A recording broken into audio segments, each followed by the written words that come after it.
Hey guys, a DVD update here for the Real DVD Watchers.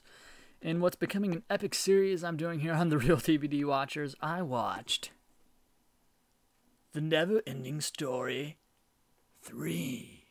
That's right. So yeah, I'm bringing it old. I'm taking it old school, sons and daughters. I'm watching it on the VHS, which is the only. I don't know if it's on DVD. I think it might be, but this is the only way I could find it.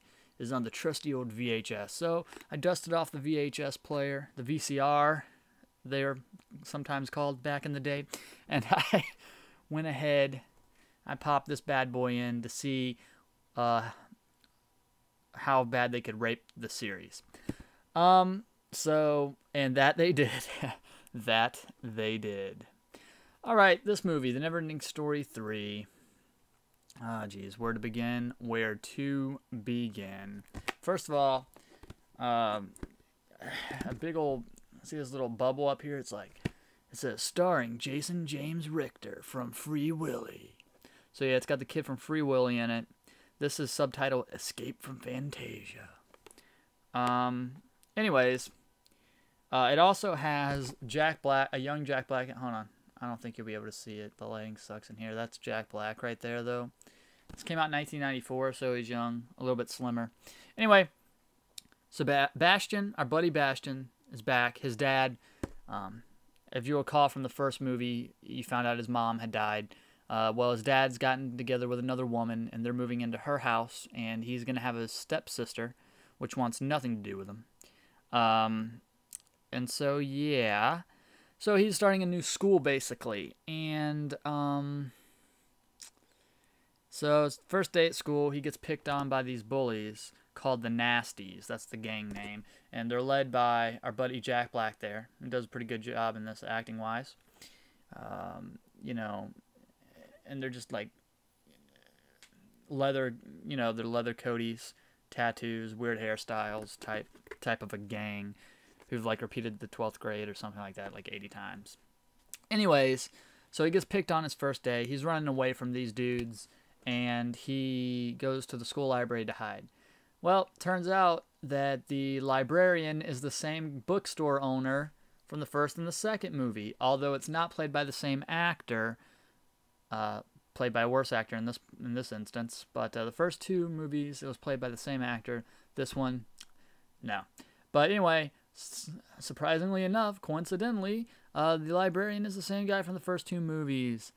And he lets Bastian stay there. Of course, Bastian roams around and he finds an even more abridged Reader's Digest version of the Never-Ending Story, or the Never-Ending Story book. And so the guy's like, "Don't you take that again, buddy." And of course, what the fuck does he do? He takes it. And he reads it.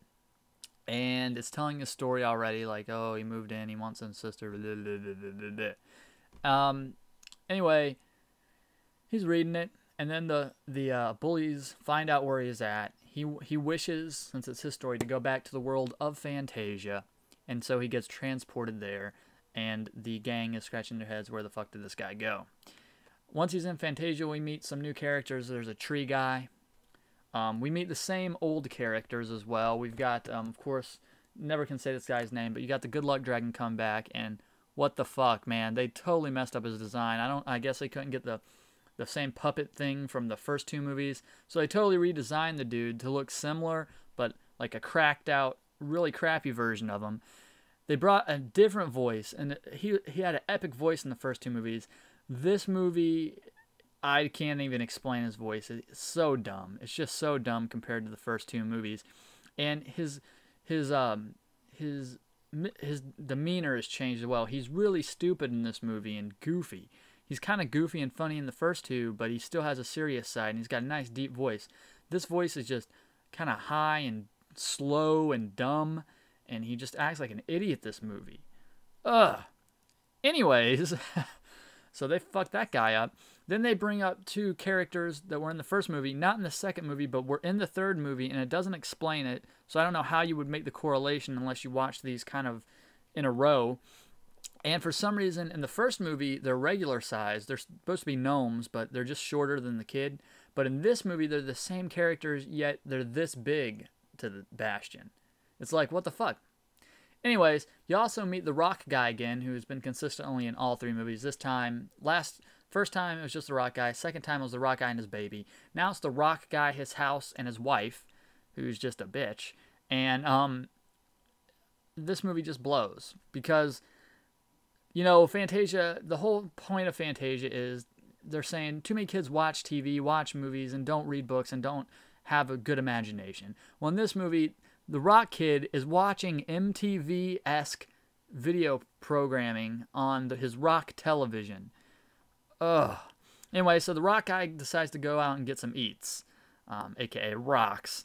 And so he hops on his motorcycle or his bicycle, Rock bicycle, and his baby comes along, and then he proceeds to sing Steppenwolf's "Born to Be Wild." He sings it on the way in his raspy little voice. I wonder how much they paid for that music. Anyways, wow. I'm sorry. I just had to say that. That was retarded. But anyway, so basically what this movie is the Nasties, or Jack Black, because he's the only smart one of the gang. That's why he's the leader. He finds the book, he reads it, and he figures out that they're actually in the story that's being read. So he can control it now since he's the story guy. So he causes havoc on Fantasia.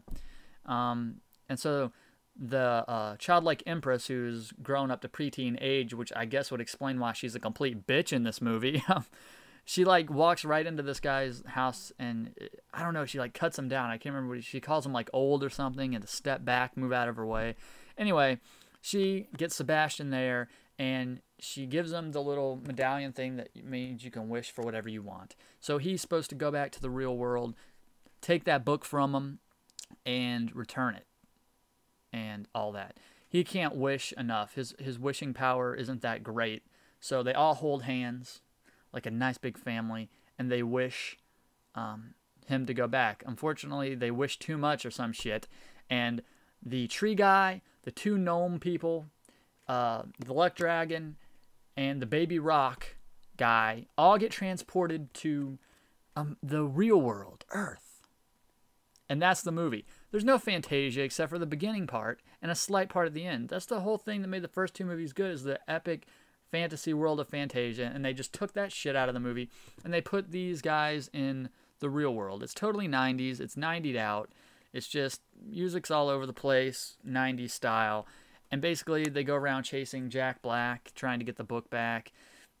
Bunch of bullshit happens, and finally it ends. Oh, terrible, terrible, terrible, terrible, terrible. Just bad. All around bad. And there's a little weird things. At the end of the second movie, I'm not going to... If you haven't watched the second movie, or you plan to watch these, don't listen to this part. But at the end of the second movie, the dad finds out that the Nevending story is real. That Sebastian has actually been sucked into the book, and he understands it all, and they hug at the end, and he gets what's going down. When he finds out that his son Bastian stole the book again at school, he just goes in his room, and he's like, "Is everything okay, son?" And basically his son was like, "Oh, yeah, it's fine, whatever." He's like, "Okay," and walks out. It's like, what the fuck? Last movie, you were completely worried about the dude that got sucked in the book from reading the never-ending story and almost died, and you know all this, and your son steals the book again, and you just go and ask him if he's okay and then leave? What the fuck, man? Anyway, so yeah, the Nasties. Whatever. Neverending Story 3, I knew it wouldn't be that good, but I just had to check it out on the VHS. Got it from the library for free. Support your public libraries, people. Anyway, alright, so that has been my review. Watch the first 2, don't watch this one, unless you want to see how bad it is. So, yep, that was the DVD update for the real DVD watchers. As always, comment, rate, subscribe. I'll see you when I see you.